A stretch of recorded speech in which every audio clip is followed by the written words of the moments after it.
ഒന്ന് സാമുവൽ അധ്യായം 13. സാവൂൾ തിരസ്കൃതനാകുന്നു. രാജാവാകുമ്പോൾ സാവൂളിന് വയസ്സുണ്ടായിരുന്നു. അവൻ വർഷം ഇസ്രായേലിനെ ഭരിച്ചു. സാവൂൾ ഇസ്രായേലിൽ നിന്ന് 3000 പേരെ തിരഞ്ഞെടുത്തു. 2000 പേർ അവനോടൊത്ത് മിക്മാഷിലും ബദേൽ മലനാട്ടിലും നിന്നു. 1000 പേർ ജോനാഥനോട് കൂടെ ബെഞ്ചമിൻ്റെ ഗിബെയ ദേശത്തും ആയിരുന്നു. ശേഷിച്ചവരെ അവരവരുടെ കൂടാരങ്ങളിലേക്ക് അയച്ചു. ഗേബായിലുള്ള ഫിലിസ്ത്യരുടെ കാവൽ സൈന്യത്തെ ജോനാഥൻ പരാജയപ്പെടുത്തി. ഫിലിസ്ത്യർ അതറിഞ്ഞു. ഹെബ്രായർ കേൾക്കട്ടെ എന്ന് പറഞ്ഞ് സാവൂൾ രാജ്യമൊട്ടുക്ക് കാഹളം മുഴക്കി. സാവൂൾ ഫിലിസ്ത്യരുടെ കാവൽ ഭടന്മാരെ പരാജയപ്പെടുത്തിയെന്നും ഫിലിസ്ത്യർ തങ്ങളെ വെറുക്കുന്നുവെന്നും ഇസ്രായേലിയർ അറിഞ്ഞു.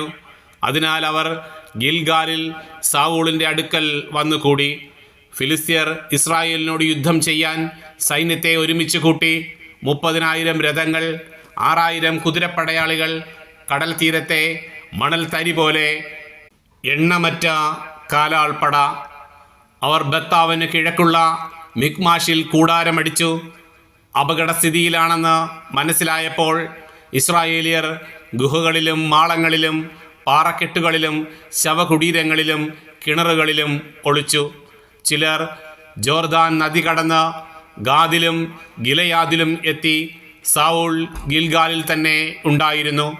അനുയായികളാകട്ടെ ഭയചകിതരുമായിരുന്നു. സാവൂൾ സാമുവലിൻ്റെ നിർദ്ദേശമനുസരിച്ച് 7 ദിവസം അവന് വേണ്ടി കാത്തിരുന്നു. എന്നാൽ അവൻ ഗിൽഗാലിൽ വന്നില്ല. അതിനാൽ ജനം സാവൂളിനെ വിട്ടുപിരിയാൻ തുടങ്ങി. സാവൂൾ പറഞ്ഞു, ദഹനബലിക്കും സമാധാന ബലിക്കുമുള്ള വസ്തുക്കൾ എൻ്റെ അടുത്ത് കൊണ്ടുവരുവിൻ. എന്നിട്ട് അവൻ തന്നെ ദഹനബലി അർപ്പിച്ചു. ദഹനബലി അർപ്പിച്ചു കഴിഞ്ഞപ്പോൾ സാമുവൽ വന്നെത്തി. അവനെ അഭിവാദനം ചെയ്ത് സ്വീകരിക്കാൻ സാവൂൾ പുറത്തേക്ക് ചെന്നു. നീ എന്താണ് ചെയ്തത്? സാമുവൽ ചോദിച്ചു. സാവൂൾ പറഞ്ഞു, ജനങ്ങൾ എന്നെ വിട്ട് ചിതറിപ്പോകുന്നതും നിശ്ചിത ദിവസമായിട്ടും അങ്ങ് വരാതിരിക്കുന്നതും ഫിലിസ്ത്യർ മിക്മാഷിൽ ഒരുമിച്ച് കൂടുന്നതും ഞാൻ കണ്ടു.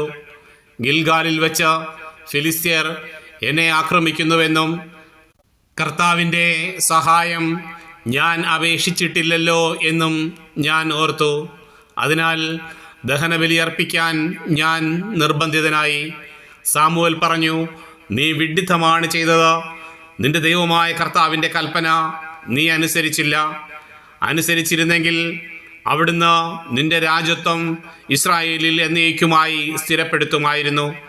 എന്നാൽ നിന്റെ ഭരണം ഇനി ദീർഘിക്കുകയില്ല.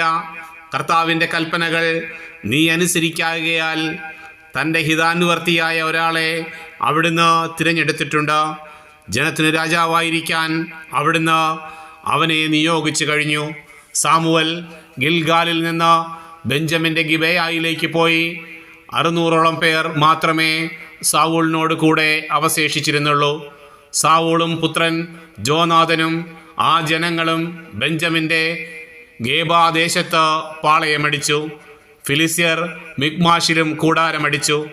ഫിലിസ്ത്യരുടെ പാളയത്തിൽ നിന്ന് 3 സംഘങ്ങൾ കവർച്ചയ്ക്ക് പുറപ്പെട്ടു. ഒരു സംഘം ഷുവാൽ ദേശത്തെ ഒഫ്രായിലേക്ക് തിരിച്ചു, മറ്റൊന്ന് ബത്ത്ഹോറോനിലേക്കും മൂന്നാമത്തേത് മരുഭൂമിക്ക് അഭിമുഖമായി കിടക്കുന്ന സെബോയിം താഴ്വരയ്ക്ക് മുകളിലുള്ള അതിർത്തിയിലേക്കും പോയി. അക്കാലത്ത് ഇസ്രായേലിലൊരിടത്തും കൊല്ലന്മാരില്ലായിരുന്നു. ഹെബ്രായർ വാളും കുന്തവും ഉണ്ടാക്കാതിരിക്കാൻ ഫിലിസ്ത്യർ മുൻകരുതലെടുത്തിരുന്നു. ഇസ്രായേലിയർക്ക് തങ്ങളുടെ കൊഴു, തൂമ്പ, കോടാലി, അരിവാൾ എന്നിവ മൂർച്ച വരുത്തുന്നതിന് ഫിലിസ്ത്യരുടെ അടുക്കൽ പോകേണ്ടിയിരുന്നു. കൊഴുവിനും തൂമ്പായ്ക്കും 2 ഷെക്കലും കോടാലിക്കും മുടിങ്കോലിനും 1 ഷെക്കലും ആയിരുന്നു നിരക്ക്. യുദ്ധ ദിവസം സാവൂളിനും പുത്രൻ ജോനാഥിനുമൊഴികെ മറ്റാർക്കും വാളോ കുന്തമോ ഉണ്ടായിരുന്നില്ല. ഫിലിസ്ത്യരുടെ കാവൽ സേന മിക്മാഷ് പുരത്തിലേക്ക് നീങ്ങി.